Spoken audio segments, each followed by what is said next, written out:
Hello, everyone. Thank you so much for joining us tonight. It's a pleasure to be here with all of you. My name is Kaylee Isaacs. I'm the producer of the Mindful Relationship Summit and the founder of the Awake Network. It's my honor to introduce Dr. Rick Hanson tonight, who is an incredibly skilled and generous teacher. He's a renowned psychologist, New York Times bestselling author, founder of the Wellspring Institute for Neuroscience and Contemplative Wisdom, and a senior fellow of the Greater Good Science Center at UC Berkeley. And as many of you know, using his extensive background in psychology and practical neuroscience, Dr. Hanson has spent 35 years developing the structure of the 12 pillars of well-being. And each pillar is a specific resource for cultivating overall well-being and happiness. So we're going to start off tonight speaking with Dr. Hanson about the 12 pillars of well-being. And in particular, we're going to explore some of the key points for the pillar of intimacy, as well as the pillar of aspiration. And that will be followed by asking some questions that will be from the community that's watching live now. And so the way that you'll ask your questions is if you scroll down on this page, you will see a comment area. And this is where you're going to write in your questions. And we'll go over those questions during the second half of this call tonight.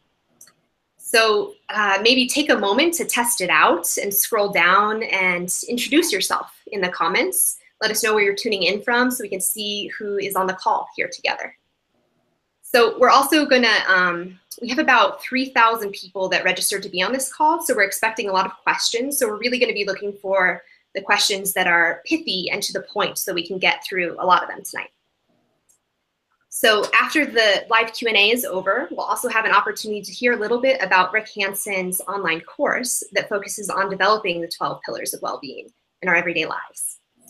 So now it's my honor to welcome Dr. Rick Hanson.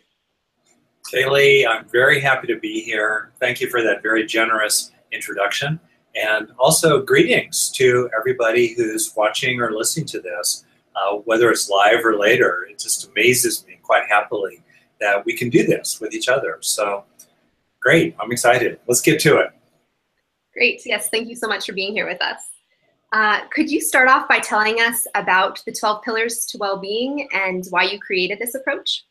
Yeah, well, to kind of rewind it a little bit, for me there are two ways into this, really three, in terms of how to think about it. So the first way is to think in terms of what are the resources, psychological resources, that's a broad term, inner strengths would be another way of putting it, that really would help us to deal with the challenges we're facing in life or to deal with our own psychology, you know, issues left over from childhood or just maybe tendencies of one kind or another. So for example, some major resources are things like mindfulness, you know, the ability to step back from our experience and sustain witnessing of it, as you well know. Another key resource, maybe the most fundamental of all, is what, you know, could be called self-caring, being on your own side, being a friend to yourself, including with self-compassion. That's a fundamental resource because if we don't have that, it's hard to have any other resources. Another resource would be learning, the ability to learn from our experiences and grow from them. Not just have passing experiences that might be useful or enjoyable, but in fact, use our experiences to hardwire beneficial resources inside ourselves so that we have more for ourselves, but also as our cup fills up, we have more to offer other people. So that's that general idea of resources. And in the field of psychology, other examples of resources include secure attachment, or what are called executive functions, being able to regulate attention and action and emotion. Other resources that are well known in psychology include things like stress tolerance or distress tolerance or resilience, being able to bounce back from tough times, okay? So, you know, I'm a long-time rock climber, a long-time out in wilderness kind of guy, love going hiking off trail. And I think, wow, what's in my backpack? You know, kind of a broader version of that advertisement, what's in your wallet, right? What's in your backpack? What do you have with you as you go down the long road of life? And for me, psychological resources are what we carry with us wherever we go that's not dependent upon our external circumstances or, you know, passing states of mind, but are traits of various kinds that are woven into our own being. embedded fundamentally in our own body that we can use for the long road of life, for well-being and effectiveness and healing, and also contributing to others. So that's one way to think about this. The second way to think about it, for those who are interested in this, is to think about the Four Noble Truths in Buddhism as a completely psychological drive theory of suffering. In other words, the Buddha's hypothesis is that when people crave, that creates suffering for themselves and other people. Well, the question is, why do we crave? Craving is a drive state, broadly defined. It's a reaction to things being unpleasant or pleasant or relational or neutral that's based on an underlying sense of deficit and disturbance, deficit or disturbance, something missing or something wrong. That tips animals, including big human animals, into a drive state to push away what's unpleasant or chase after and get attached to and even addicted to what's pleasant, or cling to what is relational or heartfelt, or just kind of brush aside what's neutral to, go on and chase some kind of reward. So the question then becomes, if suffering is the result of craving, and if craving is the result of an underlying sense of something missing, something wrong, what can we do about that? And that's where this idea of growing resources is so useful. Because if we repeatedly experience that our fundamental needs are met, so that there's no basis for deficit and disturbance. There's no basis for something missing, something wrong. If we repeatedly internalize the felt sense of basic needs met, then there's less and less of an underlying driver of the craving that is such a driver of suffering and harm, including subtle forms of feeling like there's not enough or I'm unsettled in my life. So through using what's called experience-dependent neuroplasticity, through repeatedly having and then internalizing experiences of needs met in terms of especially three basic needs: safety, satisfaction, and connection.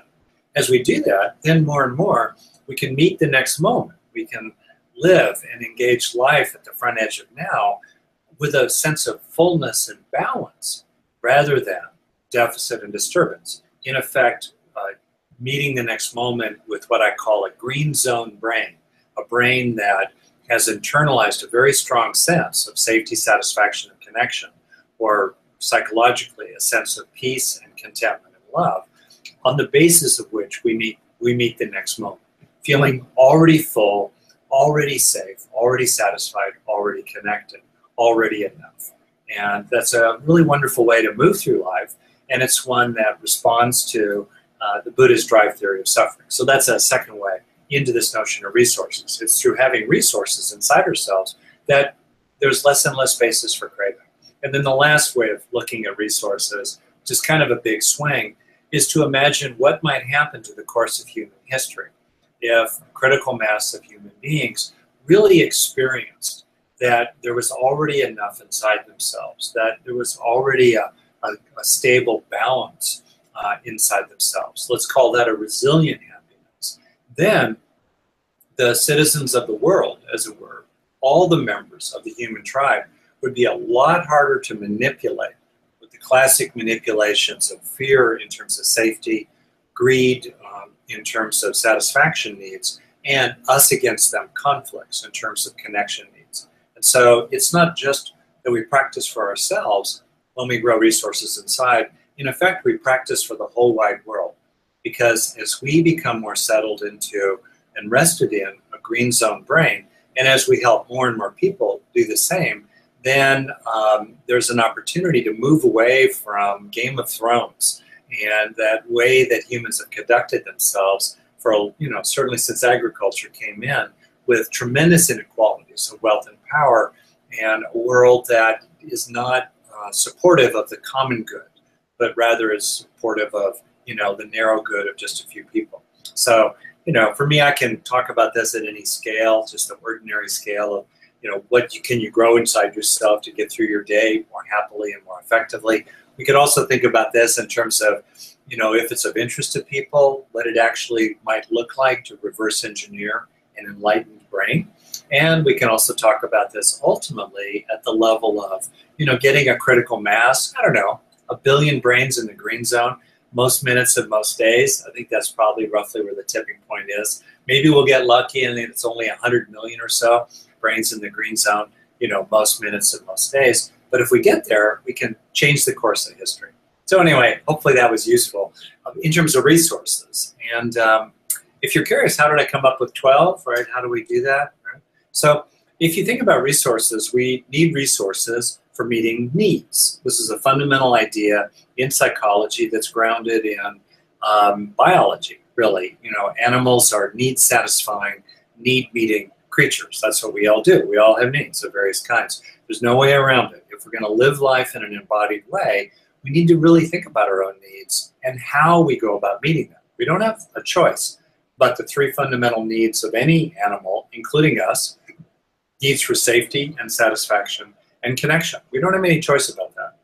We also don't have a choice about the 3 stages of the evolution of the brain, the lizard or reptilian, mammalian, and primate human stages of evolution that are loosely associated with more and more effective ways of meeting those 3 needs for safety, satisfaction, and connection.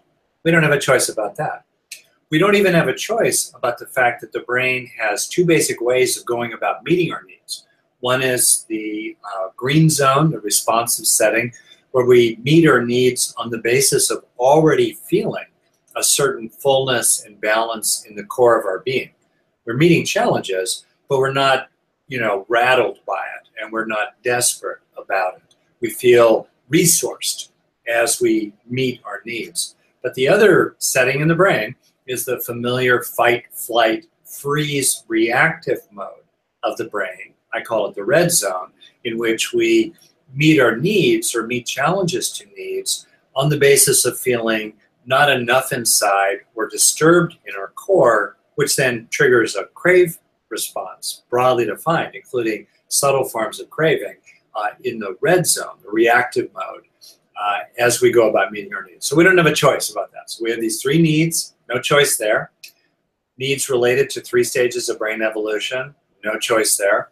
2 basic settings, 2 ways of going about meeting our needs, no choice there.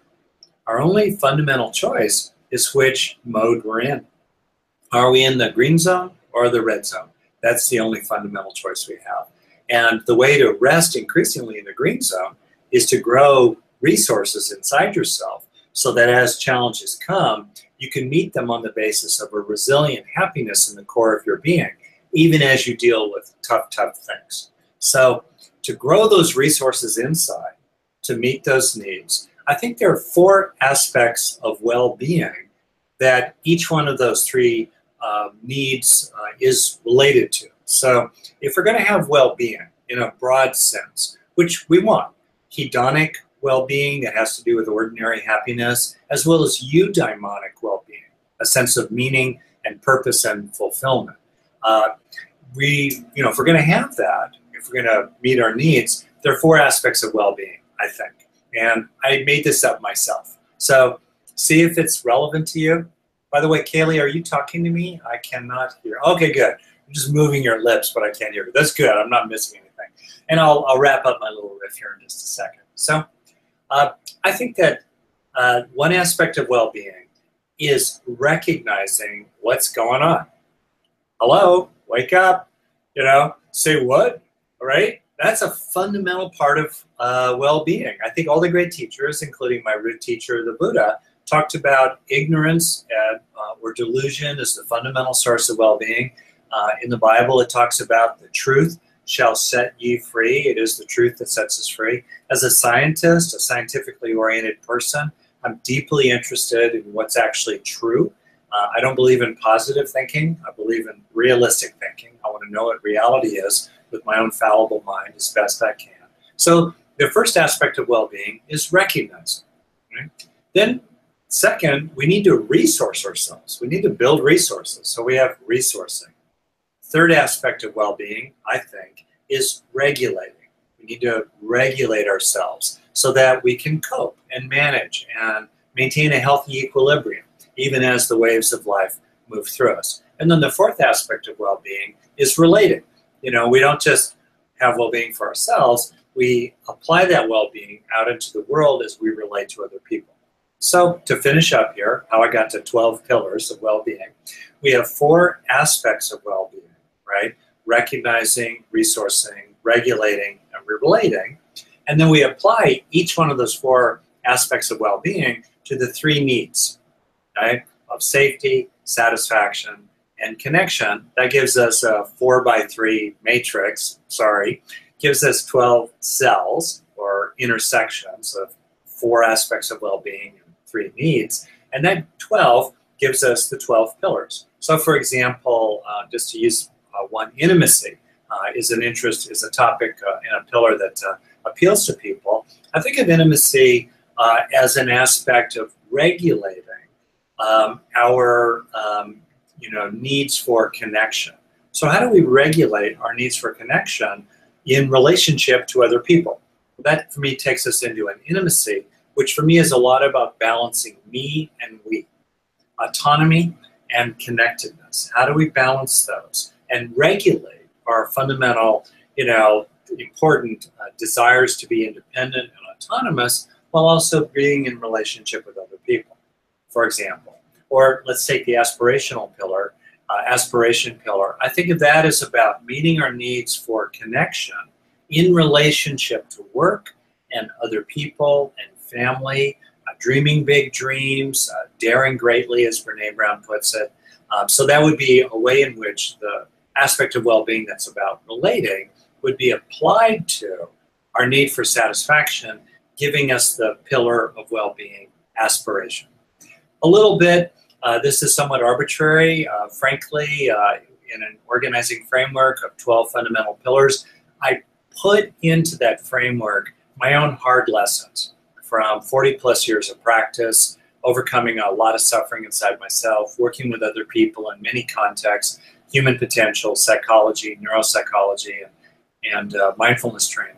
For me, I guess just finishing up here most fundamentally, I think that while it's really important to intervene out in the world, to do everything we can to help people have enough to eat, to promote justice, and bring compassion to other people, wherever you go, there you are. As John Kabat-Zinn put it in the title of his book, wherever you go, there you are. And the resources you have inside yourself, baked into your own body, hardwired into your own nervous system, are the fundamental essence of self-reliance. And for me, it's really quite old school. As the Buddha taught toward the end of his life, and others have said, we need to be a lamp unto ourselves, a light unto ourselves. That's not to negate the importance of what other people can do for us, but at the beginning and in the middle and at the end, as we meet the next moment, the most fundamental factor or variable that determines what it's like when the next moment lands is what we've got inside ourselves. And so growing the good inside ourselves every day really excites me. And teaching people how to do that and offering resources to them for doing that, to me is a really, really, really important kind of work, especially as the world altogether is going through so much turbulence right now. Yeah, and thank you so much for doing it. Yeah. Am I what do you think about all that? I found it very helpful myself to look over the 12 pillars, and I was just contemplating each of them and thinking about which ones I really felt strong in and areas where I felt maybe like I wanted to spend more time. And I gave an example to the community in an email that I really felt like I could spend more time cultivating calm in my life right now after producing the last online summit. And so the community, many people in the community did the same and went through the list contemplating the 12 pillars, and 2 of the pillars that people were most interested in hearing about were intimacy and aspiration, as you had mentioned.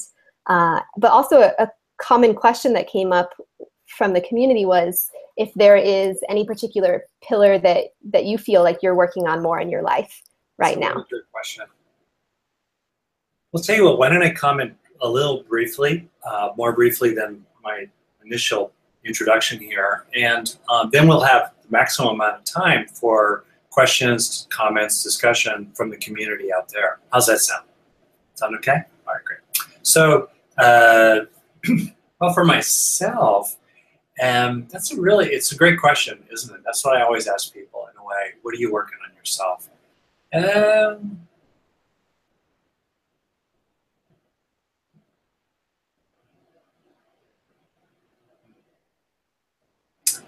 Well, to be honest, two things really. I would say first, the pillar of aspiration is, or actually I would say the pillar of motivation is especially near and dear to me because I tend to be by nature very determined to a fault, and someone whose primary addiction probably is lining out items in my to-do list, right?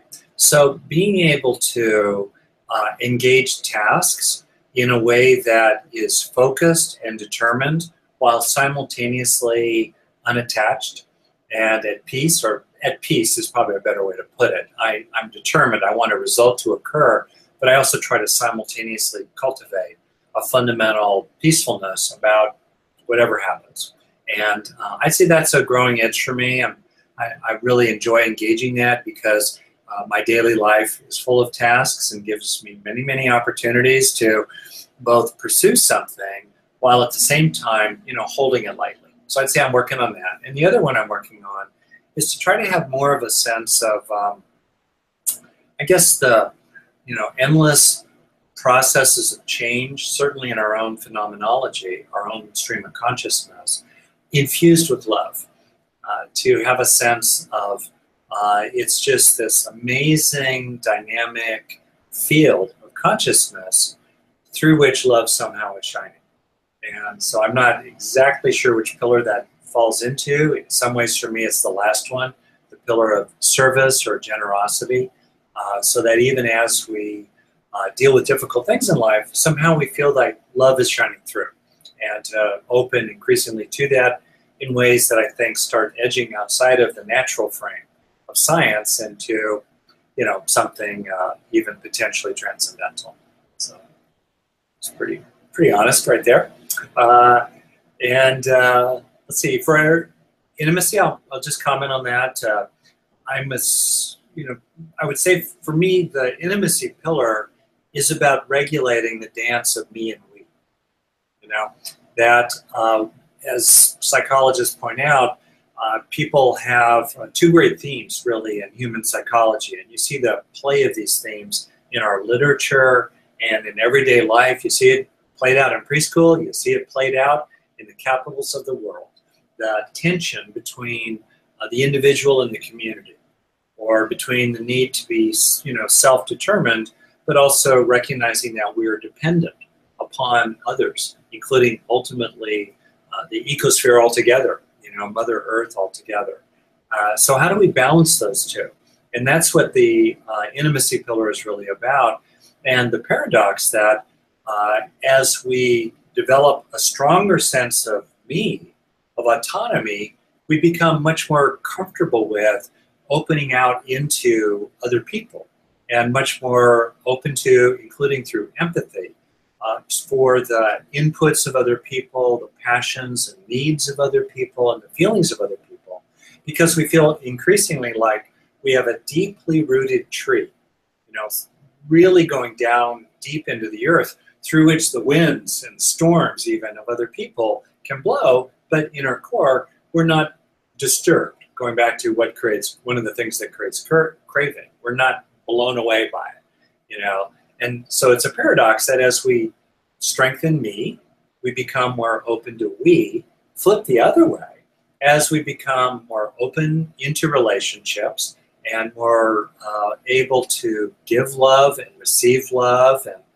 and take into ourselves the care and kindness and support of other people, that builds up a sense of me.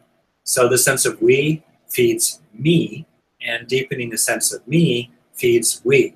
And looking to see where a person's strengths and weaknesses are in those two, I think, is also quite useful. Some people are really good at autonomy. I was very good at autonomy growing up because I needed to be. And it took me a lot to learn, more how to be we.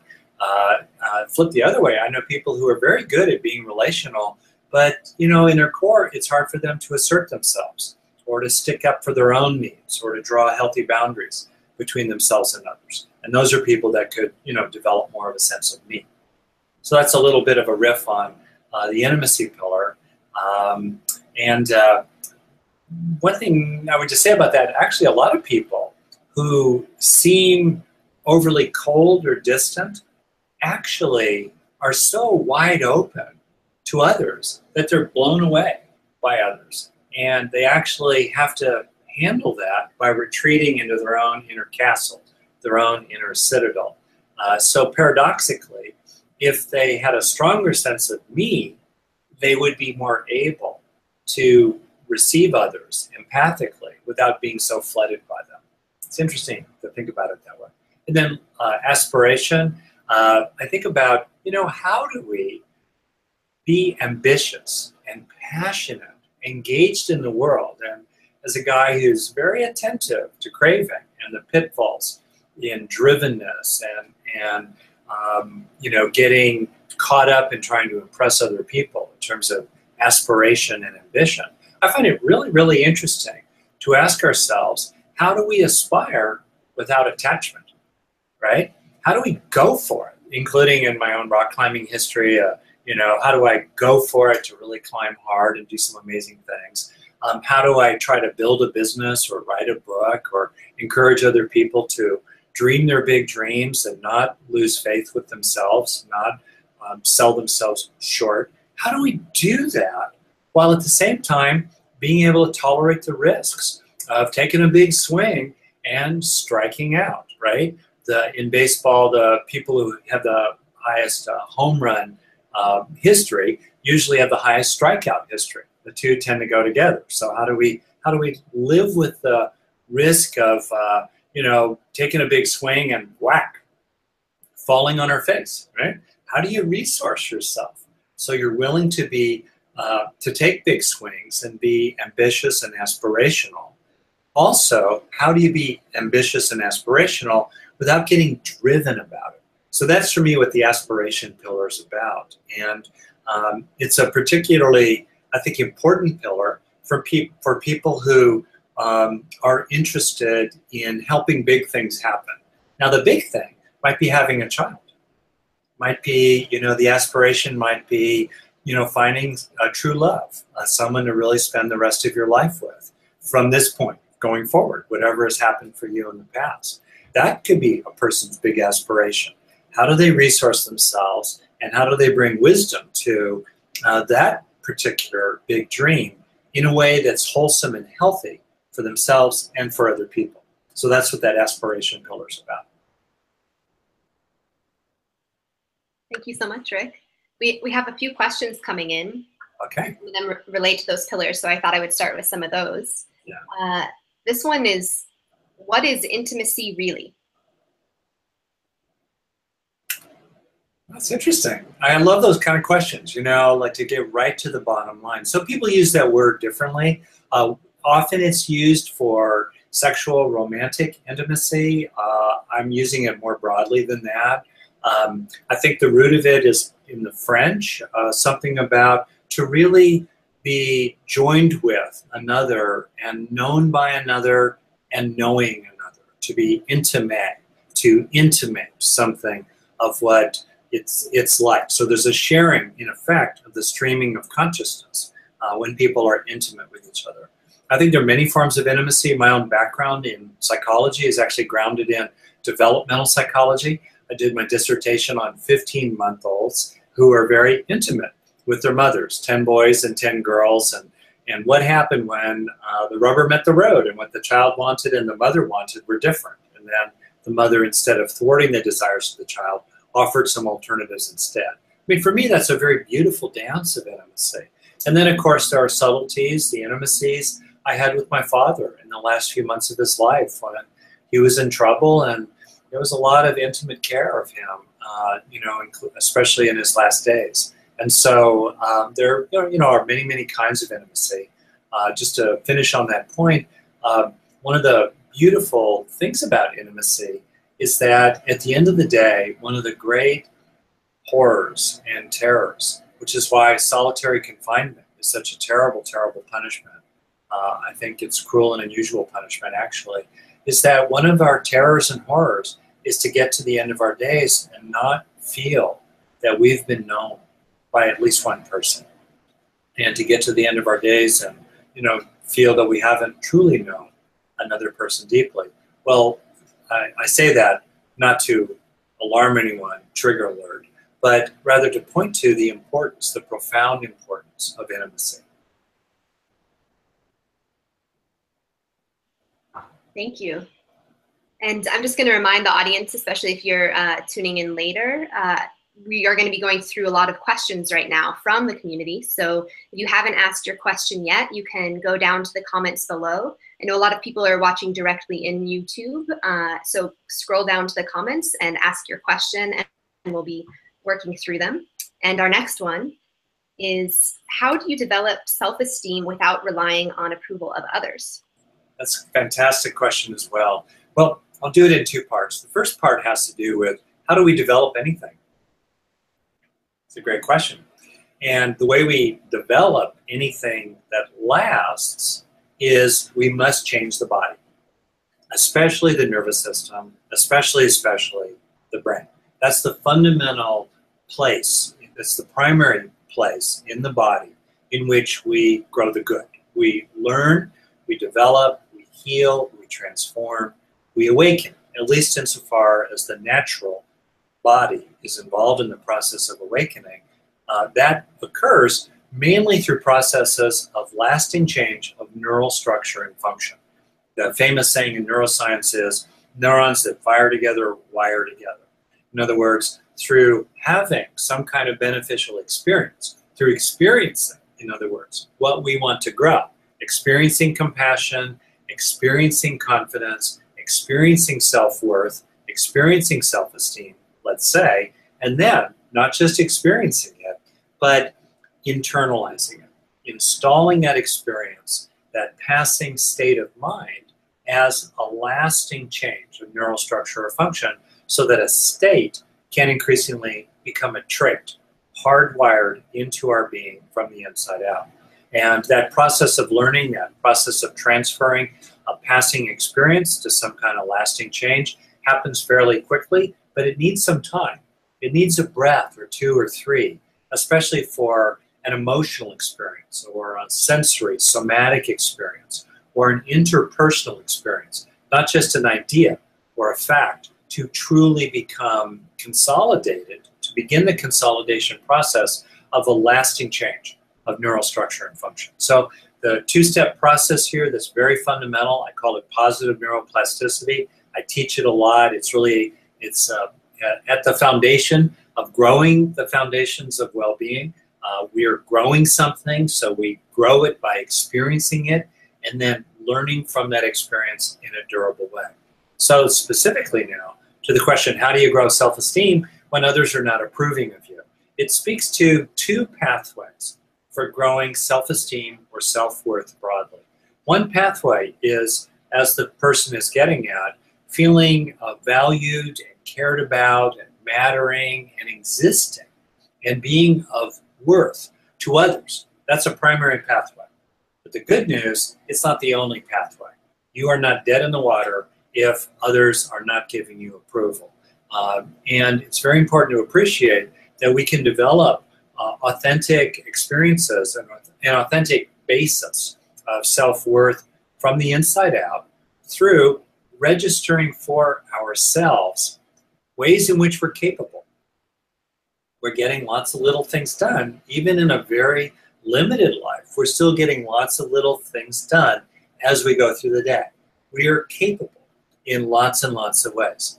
Another thing is that we have wholesome qualities inside us. We have good intentions, even if we don't always act upon them. We have love and kindness and compassion in our heart for other people. We have a sense of justice. Even if we get our knickers in a twist and we get all upset about something, we come down to a soft landing and, at the end of the day, we're willing to acknowledge our own fault in the matter. We have good qualities inside ourselves. That's the second thing, that we can draw upon to have a sense of worth inside ourselves. A third thing we can look at is that we contribute to other people. We don't just have good capabilities. We don't just have good virtues or wholesome qualities. We actually make a difference for other people in ways large and small. We let other people go ahead of us. We get things done at work. We offer them to other people. We are helpful with friends. We help children along the way. We're kind to older people. We wish well to people on the other side of the world. We have a generosity in us and a contributing in us that's very meaningful to others and helpful to others. That's a third basis for self-worth. And last and far from least, to the extent that it's meaningful to a person, we can tune into a ground of being inside all of us. Maybe we understand that ground of being in a purely secular way, even an atheistic way. It's just simply a fundamental property of the nervous system, of embodied living, a ground of being that's in which there's a going on livingness or a field of awareness that itself is pure, no matter what impurities it represents or arise and pass away inside it. Or if it's meaningful to us, we might intuit or sense or experience or believe that that ground of being stretches out into something infinite, something transcendental, something outside of the natural frame. Whatever it might be for a person, and I'm not trying to push one viewpoint or another, but whatever it might be for a person, that fourth opportunity for self-worth to have a sense of innate value and beauty and radiance, no matter what has happened to you and no matter whether others are approving of you.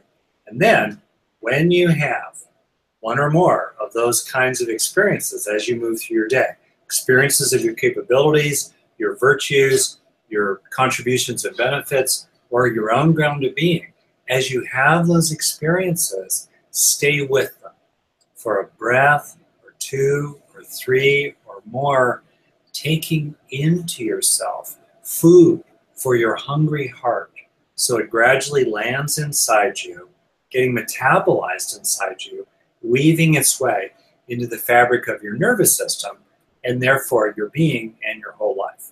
And I love this fact that there's always something you can do, including in terms of building up self-worth. Beautiful. Thank you so much. Yeah. Any more? Yeah. So this one, how can I cultivate calm without saying no to my present experience? That's a fantastic question. And it's right at the heart of it. You're exactly right. So first and foremost, our moment-to-moment experience is what it is. And if we fight it, we're stuck with it. The old line, what you resist persists, right? So first and foremost, we must have an acceptance and an openness to the arising moment. On the other hand, to be able to do that without being flooded by what's coming at us, especially if it's painful and difficult, we need to grow resources.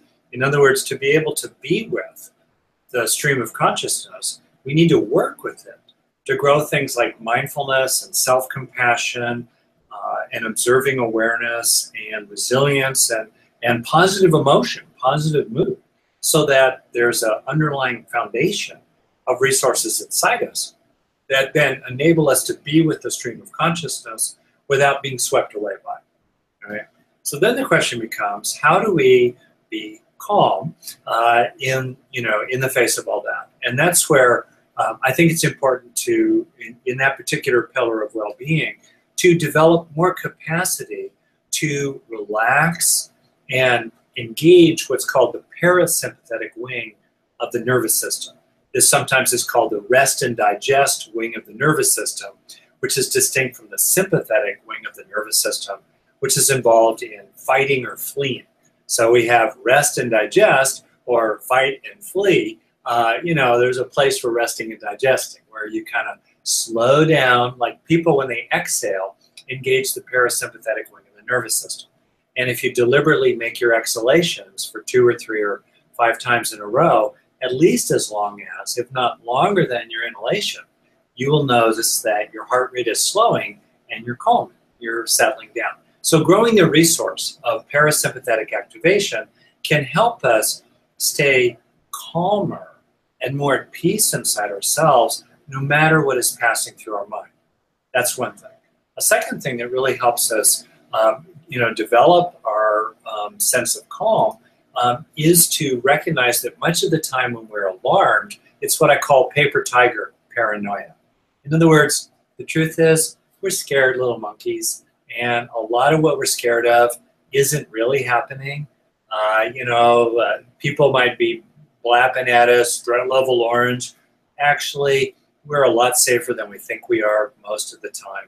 So realizing that much of the time, whether it's other people or often the alarms inside our own head, they're false alarms. They're not true. They're not realistic. We don't have to believe them. That's another way to help ourselves stay calmer with what is passing through us. And then last, I'll just offer one more way to stay calmer, frankly, is to cool anger.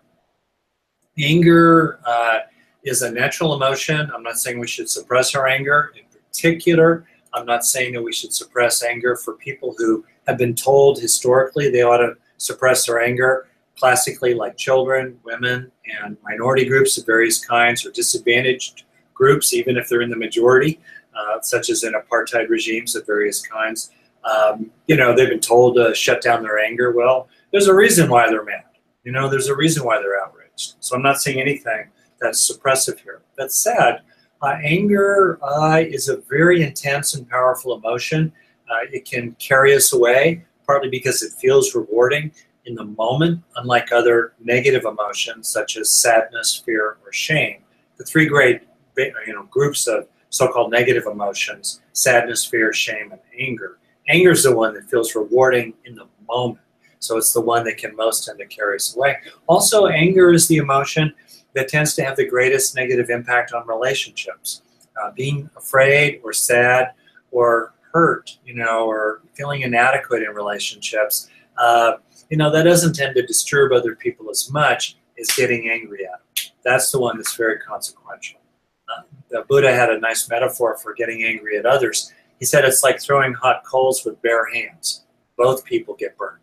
So paying attention to anger, watching the triggers of anger, and watching how we get primed toward anger by building up stress and frustration and grievances of various kinds, so that when the match lands, it's like dynamite going off. Paying attention to that anger is another way to stay calmer and more even-keeled no matter what's flowing through us without going to war with it. Thank you. This one might be coming from sort of the opposite side. How do you deal with a cold or a distant partner? Aha. How do you deal with a cold or distant partner? Right? That's a great question. So I'm a longtime couples therapist. I've also been married 35 plus years. My wife is the opposite of cold and distant, so I haven't had to grapple with that problem. She might have had to grapple with that problem a little bit with her introverted husband. But what I would say about it, first, my suggestion is to take care of your own side of the street. In the intimacy pillar, let me just double check. No, actually in another pillar I call it courage. I talk about unilateral virtue, in which, yes, sure, have your grievances about the other person, sure, express yourself, think about what you need, form a clear account in your own mind of reality of the relationship. That said, we don't have a lot of influence over other people, but we do have a lot of influence over ourselves. And if we exercise what I call unilateral virtue, trying to take maximum personal responsibility that's reasonable, maximum reasonable responsibility for the wants and needs of the other person, including their criticisms or grievances directed at us, as we gradually line out their complaints in a healthy sense of the word complaint. That's a very good strategy. It's not a guarantee, but it's the best odds strategy for eliciting better behavior from them, because we're taking care of their needs and we're giving them less to take issue with. Also inside ourselves, if we exercise unilateral virtue, we know in our own heart that we've done what we could. So if over time the other person does not rise to the level we've risen to, it's very instructive. And then last, when we do exercise unilateral virtue for days, weeks, sometimes months in a row, I'm not talking about becoming a doormat. I'm not talking about, staying in an abusive relationship. But as we exercise unilateral virtue, certainly for days and even weeks in a row, that puts us on the moral high ground. That puts us in a much stronger position from which to say, look, you got to admit it. I've responded to your needs. I've done the things you wanted me to do. I've kept my agreements with you. And, it's your turn now. And there are, a few things here. So I think that's one thing. Second thing, as it were, cold and distant partner, I think it's really helpful to operationalize and be concrete about what your own needs are. Sometimes partners who tend to be cold and distant are actually partners who are so open to relatedness. They're so flooded by relatedness, actually, that they need to withdraw just to kind of turn down the volume inside their own mind. So it helps people like that. I'm not saying that your partner is this way, but I'm just saying a lot of seemingly cold and distant partners are like this. It really helps for them to know that you just want this much. Because they think, maybe, oh my goodness, you're like a vampire, a black hole, and you're not. It's stunning often how little it actually takes to make someone happy. And I find that if a partner understands that, let's suppose that what you would really love is about an hour over the course of a typical day. 1 minute here, 10 minutes there, maybe 30 minutes in a row of full engaged presence with your partner. If you just got that 1 hour out of 16 waking hours, you would be so happy and you would be so generous in terms of meeting the desires and needs and wants of the other person. Wow, to hear that that's just what I'm talking about. It's just that. And maybe it's a little more concrete, being touched in certain ways that are not sexually invasive, or that are just, a giving rather than an asking. Not being, let's say, interrupted or demeaned or put down in front of the kids or the in-laws. Something concrete. Maybe that the other person, does more of their share of the housework in some kind of specific and concrete way. There's a lot to be said, I'm not saying here coming at another person, with a 30-point plan, list of particulars, but kind of bounding and clarifying and concretizing, making specific and concrete what it is we actually want from other people. Oftentimes people think they're going to get this list that's so long. It's just this. Whatever just this is. It really helps to communicate that.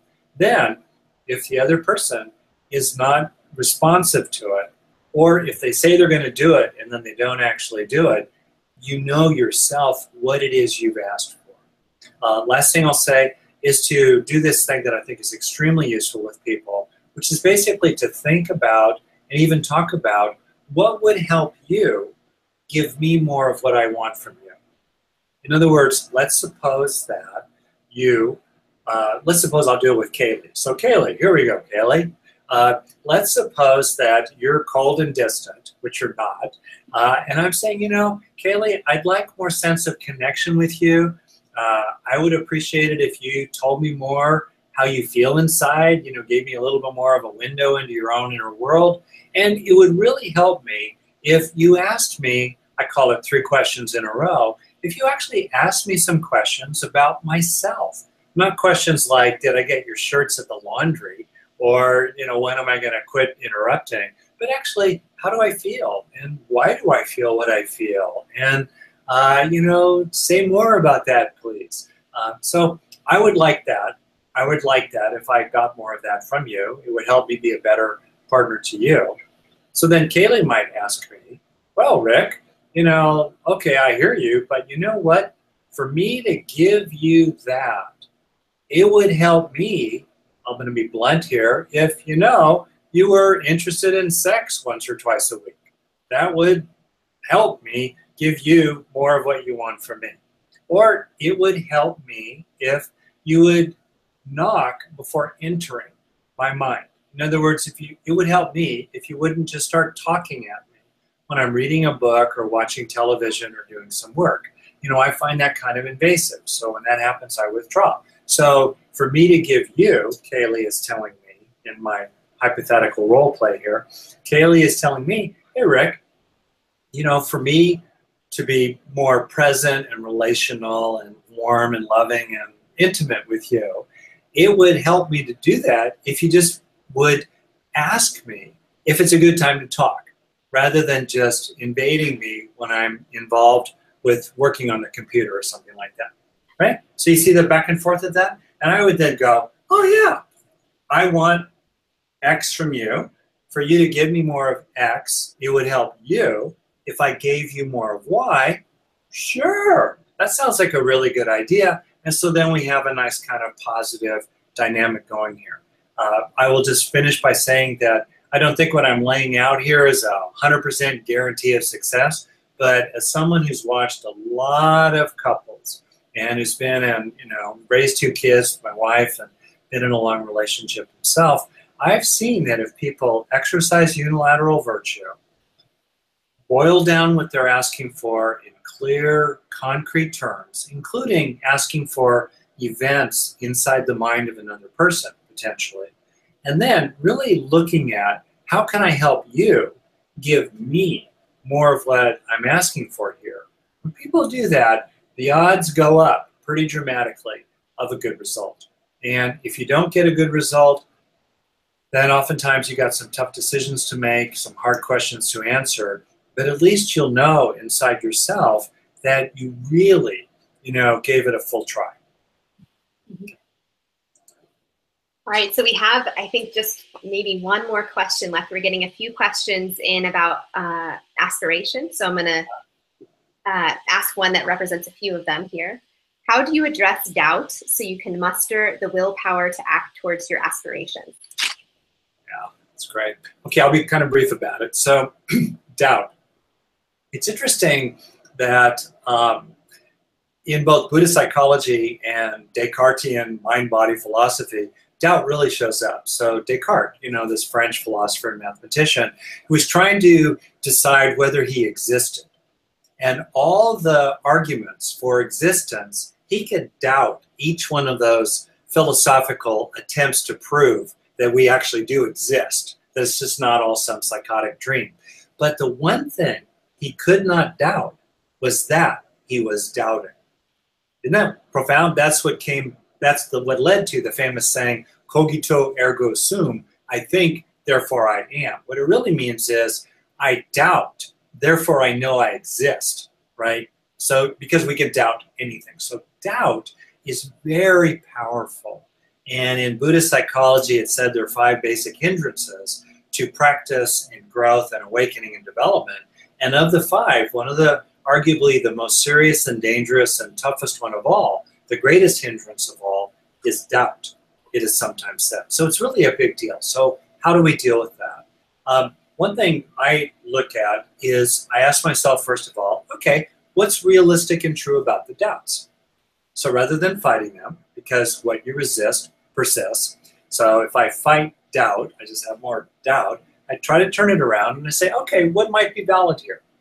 What actually is useful in what the doubting voice is telling me, or what those external doubters are telling me? And then in my kind of, down-to-earth, practical, one step at a time, grinding it out kind of way, I believe in the cockroach theory of life, keep crawling. So in my keep crawling kind of way, I go, okay, what can I implement or address that's true or realistic about the doubts so that I know at least I've dealt with them? That's a fantastic way. It's kind of a jiu-jitsu way or an aikido way of dealing with doubt, to actually take it seriously, see what's important to deal with, and then deal with it. Bing, bing, bing, bing, bing, as best you can. Number one. Number two, I look for evidence of worth and possibility.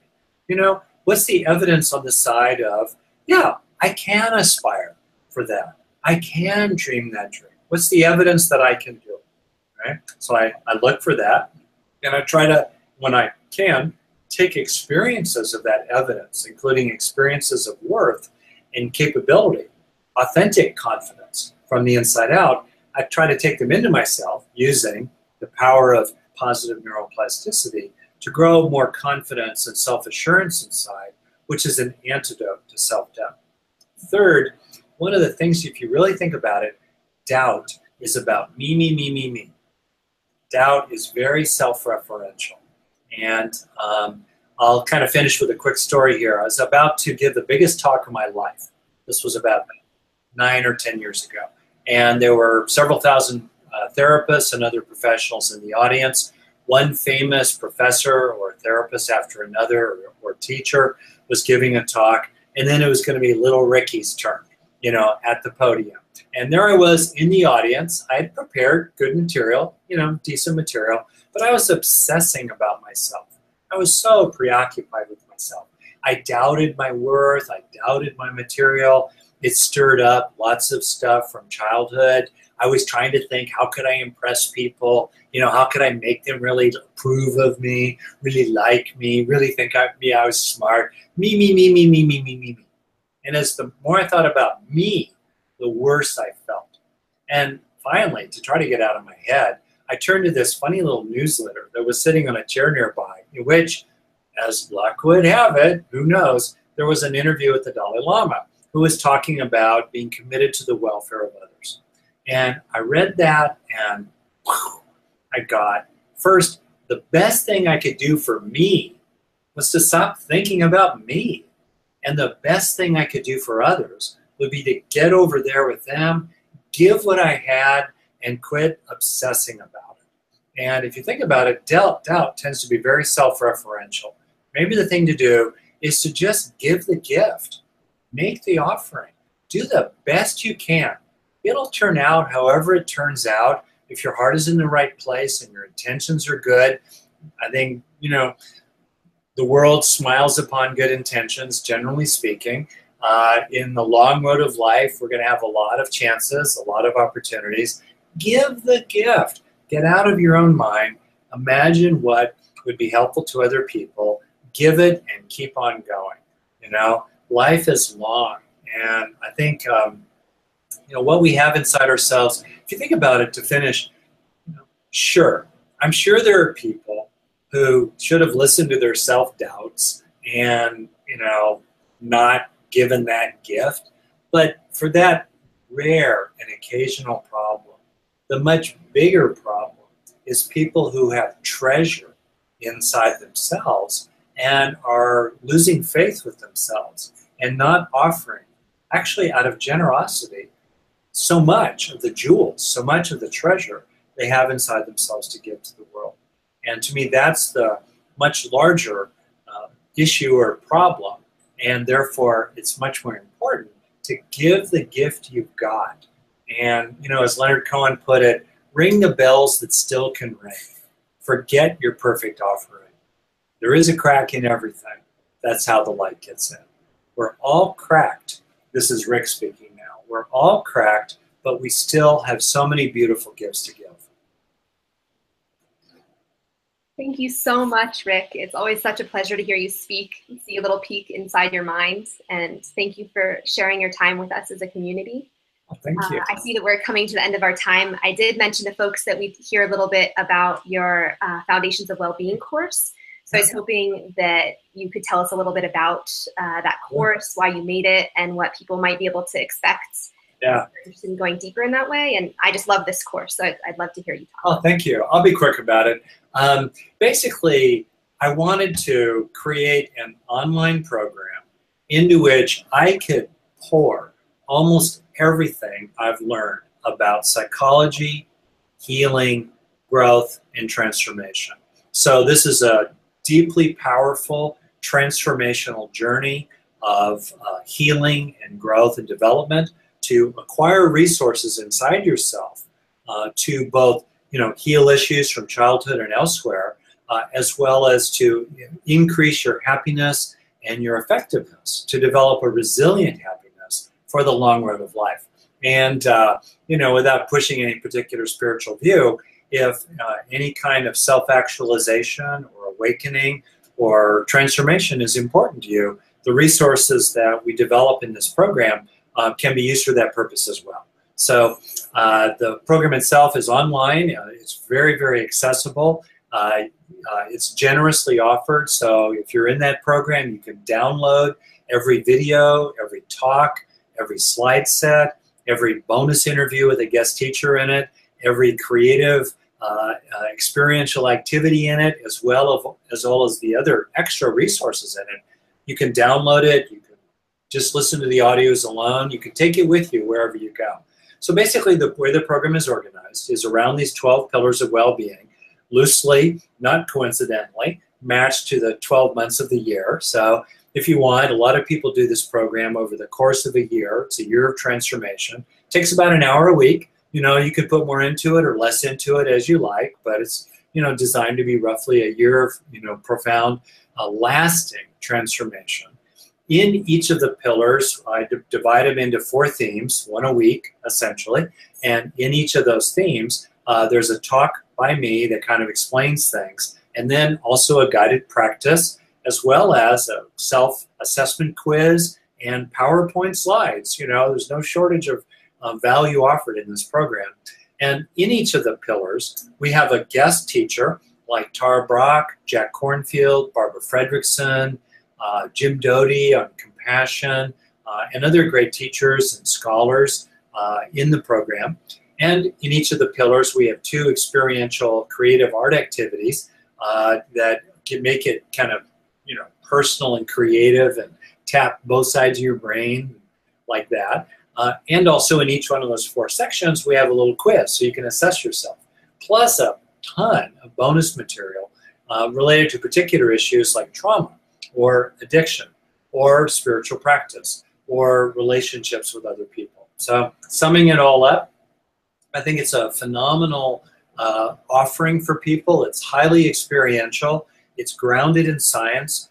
We use the methods of positive neuroplasticity to hardwire these benefits and resources into ourselves. And also, one of the great things about this is that financial issues are never a stop for anyone. If money is an issue for anyone, we are really happy to make this program fully available to anyone, so that money should never be a stop.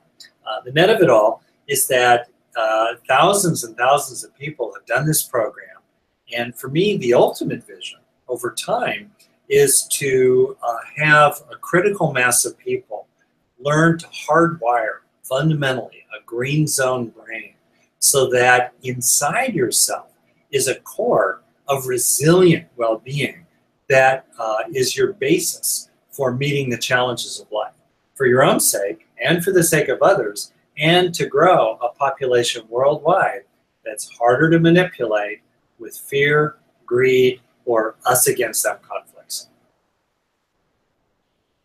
Thank you so much, Dr. Hanson. That's a beautiful vision. And I've taken a look at this course. I'm in there in the back end looking around, and it's quite amazing.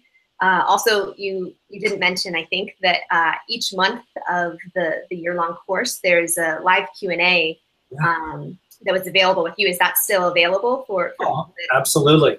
Yeah, we keep, that's completely available for people. I love that part. It's a little bit like what we've done here. And it's an opportunity to interact with me directly.